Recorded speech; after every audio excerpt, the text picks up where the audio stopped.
Olá, graça e paz, igreja. Eu sou a professora Josiane Brito.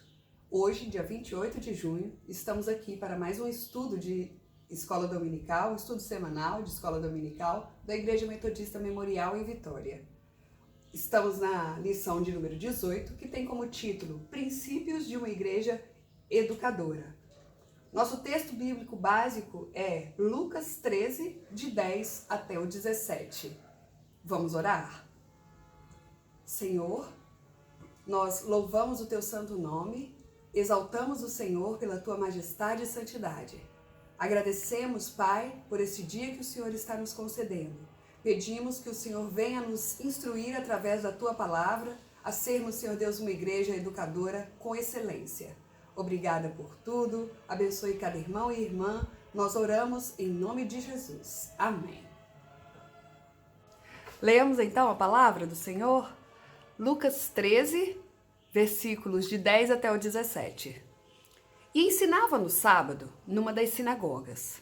E eis que estava ali uma mulher que tinha um espírito de enfermidade havia já 18 anos. E andava curvada e não podia de modo algum endireitar-se. E vendo-a Jesus, chamou-a a si e disse-lhe: Mulher, estás livre da tua enfermidade. E pôs as mãos sobre ela, e logo se endireitou, e glorificava a Deus. E tomando a palavra, o príncipe da sinagoga, indignado porque Jesus curava no sábado, disse à multidão: 6 dias há em que é mister trabalhar. Nestes, pois, vinde para serdes curados, e não no dia de sábado. Respondeu-lhe, porém, o Senhor, e disse: Hipócrita, no sábado não desprende da manjedoura cada um de vós o seu boi ou jumento, e não leva a beber? E não convinha soltar dessa prisão, no dia de sábado, esta filha de Abraão, a qual há 18 anos Satanás tinha presa? E dizendo ele isto, todos os seus adversários ficaram envergonhados, e todo o povo se alegrava por todas as coisas gloriosas que eram feitas por ele. Amém. Bem, o que Jesus vai nos ensinar nesta lição de hoje? Quais os cuidados, que a igreja precisa ter para ensinar sobre Jesus, como ele mesmo nos ensinou? Será que no final dessa lição você consegue construir o perfil do professor Jesus Cristo? Você deverá saber, deverá conseguir construir este perfil a partir desta lição. Vamos então? Bem,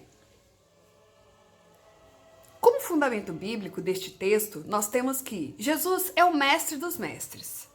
E em sua atuação, nós encontramos os parâmetros, as formas necessárias para desenvolvermos uma educação afetiva e efetiva. Ou seja, nós podemos estar ali acolhendo e também sendo eficazes na nossa educação.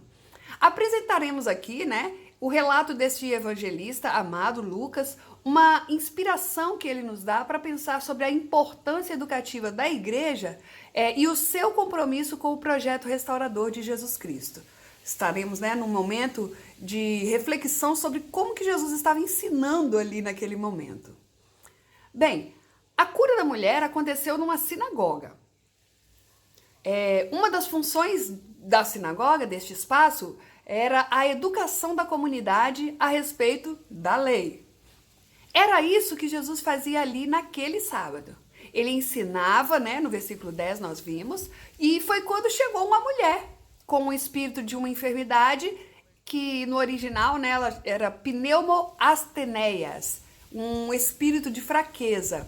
O nome dessa doença é conhecida como espondilite anquilosante. É uma deformação, como vocês podem ver aqui, na coluna, e também pode ser nos braços, pode ser nas mãos, ela pode acontecer nas pernas, em vários lugares. No caso, o dela estava na coluna e ela era encurvada já havia 18 anos, como vimos. As sinagogas, elas ficavam abertas vários dias da semana. E as mulheres e os homens frequentavam esses espaços separados, Homens um dia, mulher outro dia. No sábado, o principal dia, era um tempo destinado aos homens, pois só eles é que tinham o direito à instrução sobre a Torá. No entanto, naquele sábado, no lugar onde os homens estavam reunidos, aquela mulher apareceu.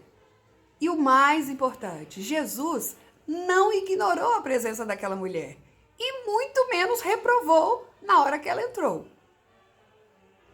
Antes, ele a chamou e anunciou-lhe uma boa nova. Mulher, estás livre da tua enfermidade. Junto a esse anúncio, veio também a imposição de mãos dele, sobre ela, e assim a cura completa daquela mulher, que imediatamente adorou ao Senhor Jesus. Ela dava glórias, ela exaltava o nome do Senhor, e isso não era, permitido ali, isso era algo que era permitido somente aos homens, O chefe da sinagoga, o responsável, o diretor, ele tinha que manter tudo aquilo ali em equilíbrio, em ordem aquele lugar. E tinha que cumprir as leis, que eram propostas, e ele ficou muito irado, muito indignado, mediante a cura que ele tinha presenciado ali, feita por Jesus. Ele, óbvio, ignorou a mulher e se dirigiu à multidão, dando ênfase que sábado não era feito para cura. Sábado era um dia que para outros momentos. E começou assim algo que é fundamental para o processo de educação. A partilha de vários pontos de vista, o debate e o diálogo. Então, educação, a gente perpassa por esses processos. Partilha de pontos de vista, debate e diálogo. Jesus curou a mulher, mas ele não abriu mão do que ele tinha ido fazer ali, que era ensinar. Por isso, mediante a atitude daquele chefe, o que Jesus fez? Ele seguiu educando o povo, fazendo o que ele tinha ido ali para fazer, dando possibilidade de pessoas interpretarem corretamente a lei, conhecerem a lei e interpretarem. A fala de Jesus foi repleta de muitos ensinamentos que reafirmavam o valor da vida humana e questionavam o que a tradição havia feito com o sábado. Jesus, ele não deixou de considerar esta questão, questionar por que aquela tradição que era tão considerada pelos judeus ali, por que aquilo ali não podia ser modificado. Então, ele queria ensinar algo a partir daquela ação. Então ele fez uma comparação entre desprender os bois e livrar uma filha de Abraão em um dia santo. Lá no texto original, ele usou o mesmo verbo para as duas ações, que é o verbo lio. Este verbo ele pode ser traduzido por soltar, desamarrar, mandar embora. Olha o conhecimento do mestre. E não é muito comum usar este verbo para cura, mas ali naquele momento, Jesus, com toda a sua sabedoria, ele usou desse verbo. Porque há ensinamentos que nos aprisionam por séculos. Mas o que Jesus queria fazer? O ensino de Jesus, como está escrito em João 8, 31 e 32, o ensino de Jesus nos liberta, o conhecimento nos liberta. Conhecereis a verdade vos libertará. E isso desamarra tudo aquilo que nos deixa preso, como fez naquele sábado. A mulher, que no imaginário social da época figurava como propriedade, assim como os animais, foi destacada como filha de Abraão. Esta é a única vez que a expressão filha de Abraão aparece no Novo Testamento. Em um contexto onde só se falava dos filhos de Abraão, filhos, Jesus evidenciou a descendência abraâmica também para as mulheres, um grupo que era historicamente excluído. Aleluia! Esse nosso Jesus é tremendo. Mais importante do que ter o trabalho de desamarrar um boi para dar-lhe de beber no dia de sábado, era libertar aquela mulher que era filha da promessa. O sábado não era e não é mais importante que a vida, Jesus destaca e reafirma isto. Ao final do diálogo, o chefe não conseguiu contrapor Jesus à multidão né? E se alegrou. O chefe não conseguiu contrapor Jesus. E a multidão, ela ficou toda alegre ali no meio daquilo tudo. E os adversários de Jesus, naquele momento, eles se envergonharam. A postura educadora de Jesus uniu a teoria à prática. Enxergou uma pessoa necessitada e apresentou a verdadeira interpretação da lei. Confrontou quem tinha diálogo opressor e libertou a mulher oprimida. E alegrou quem conseguiu entender aquela mensagem. É esta postura que deve inspirar a igreja na sua missão educativa no meio de uma sociedade. Temos como palavra que ilumina, né, trazendo para os dias de hoje, que assim como nas sinagogas, lá no tempo de Jesus, as nossas igrejas hoje possuem pessoas também enfraquecidas. Essas pessoas que são muitas vezes, né, encurvadas, doentes, diversas doenças, como aquela mulher. E também existem as pessoas que se acham donas da verdade, que como o chefe da sinagoga, tem aquela visão um pouco limitada sobre Deus. E também sobre a vida, né, em si mesma. Todas elas precisam experimentar o poder de uma ação educadora, né, que cura, que transforma e que motiva a prosseguir, e tudo isso seguindo, claro, a verdade em amor e crescendo naquele que é o cabeça, Jesus Cristo, como diz o apóstolo Paulo. Para que isso aconteça, uma igreja educadora, ela é fundamental nesse processo. E o que a gente vê? Que ao longo dos séculos, a igreja nunca abriu mão de sua tarefa de educar. No entanto, é a qualidade, o conteúdo e a função do ensino que entram em xeque quando a comunidade de fé reflete sobre a importância da tarefa de ensinar. Que princípios podem ser extraídos da experiência de Jesus neste episódio de Lucas 13, de 10 a 17, para uma igreja que deseja permanecer fiel ao chamado de ensinar a palavra, né, os valores do reino de Deus? Vejamos. Um dos primeiros princípios: todas as pessoas têm que aprender com o mestre dos mestres, Jesus. Tanto o chefe da sinagoga quanto o povo, eles tiveram a possibilidade de aprender, independentemente do grau de instrução, do cargo que ocupa, do tempo de conversão ou da trajetória missionária. Nós temos sempre algo a aprender com o mestre dos mestres. Nós temos que estar com o nosso coração e com a nossa mente abertos para isso, dispostos à transformação, à renovação da nossa mente. Não adianta a gente ter ali um diploma de mestre, de doutor, se a gente não está disposto a aprender dia após dia aquela lição que o Mestre Jesus nos ensina. Por outro lado, uma igreja que é educadora, ela jamais deixa isso de lado.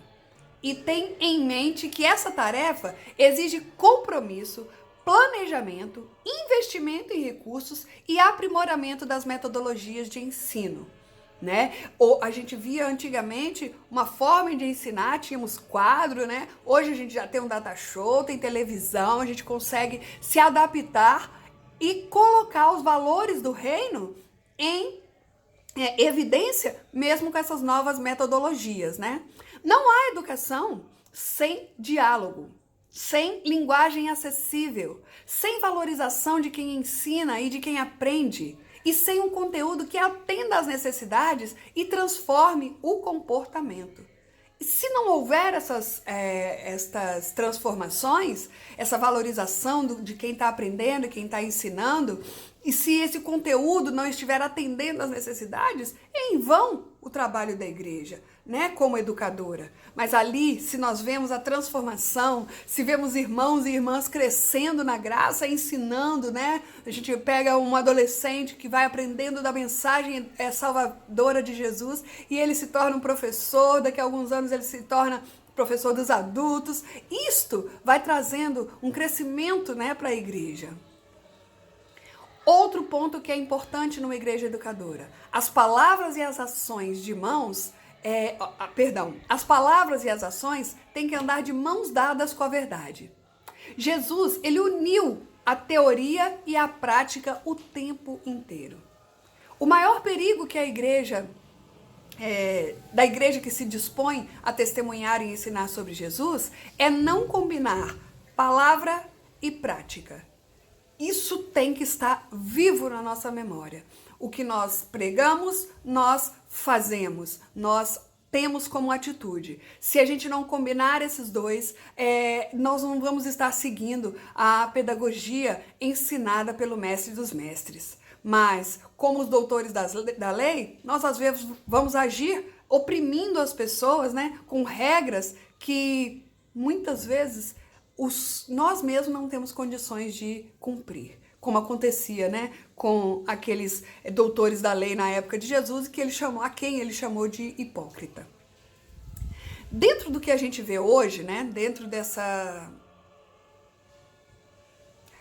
vamos dizer, desse colapso ético mesmo que a gente se encontra, a sociedade sabe reconhecer uma igreja que é comprometida com palavras e ações e com as verdades do Evangelho de Jesus. Não é difícil reconhecer uma igreja que tem essa essência em sua educação cristã.